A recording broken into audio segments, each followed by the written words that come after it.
Chapter 9 Gettysburg. It was in many respects exactly the same, and yet completely different. He had been in more skirmishes, and he had killed more men. He had had men die next to him, but he had not been in another major battle. Now he was at Gettysburg, Pennsylvania, on top of a gradually sloping hill, looking down at what seemed to be the entire Southern army assembling to attack. What was the same was the meadow. There was always a forest and always a meadow. In this case, the forest where the rebels were assembling was over a mile away and well below the Union army. In between was a large meadow a mile or more wide. The rebels would have to leave the trees and walk under constant fire from artillery, cross the meadow, and up the incline to the fences and rock walls where the Union soldiers waited. What was different about this battle was that Charlie was above the Rebs, in a sheltered position, with all the guns in the world behind him. It was a warm day, and he sipped some water from his canteen and checked his rifle. He had taken a new one from a dead man after his own had been destroyed. This rifle had a tendency to foul its nipple, so he carried a small needle stuck in his shirt to clean the hole out of its plug. He did so now and put a fresh cap on the nipple, then tightened his shoelaces in case he had to run. That was always in his mind, either run at them or run away. He did not want to stumble. He peeked through the rock wall again and saw the Confederate artillery wheeling their cannon into place. The Rebs would try to prepare the hill with artillery before their charge, and as Charlie looked, the first batteries began firing. Soon they were all hammering away. It was the worst barrage Charlie had undergone. Shells burst overhead and killed men and horses and destroyed some Union artillery in rear positions. But it could have been far worse. The line of Union troops waited to take the Confederate attack were at the brow of the hill, which dropped away to their rear as well. The rebel artillery was massed and firing heavily, but rounds aimed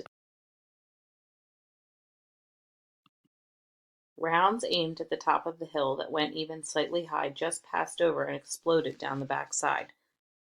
Casualties were not as heavy as all the noise and smoke indicated. When shooting tapered off and the rebels started moving their massed troops across the meadow and up the hill, the Union artillery wheeled into position and tore into them with exploding rounds, chain and grape shot. The Confederates had to march through a storm of fire, and Charlie lay and watched them and nearly felt sorry for them. They were so brave, he thought, or foolish. They kept coming, even when thousands of them were down and dying. The cannon ripped them to pieces, wiping them out before they were even within rifle range, slaughtering them like sheep as they marched in even rows. Sometimes whole rows were dropped where they stood, so the dead lay in orderly lines, and still they came on. At first it seemed so distant, as if it was a staged tableau. Men marched, then they spun and fell, exploding red bursts into the air. But as they came closer, and Charlie could see what the artillery was doing to them, tearing, gutting, blowing apart, he could not believe that anyone could continue against the fire. Yet they came on and on, close enough now so those not hit could return fire, and Charlie could hear their bullets hitting the rocks in front of him. And he thought, so this is what it's like to be safe, to fight from a good position. All right, up, men.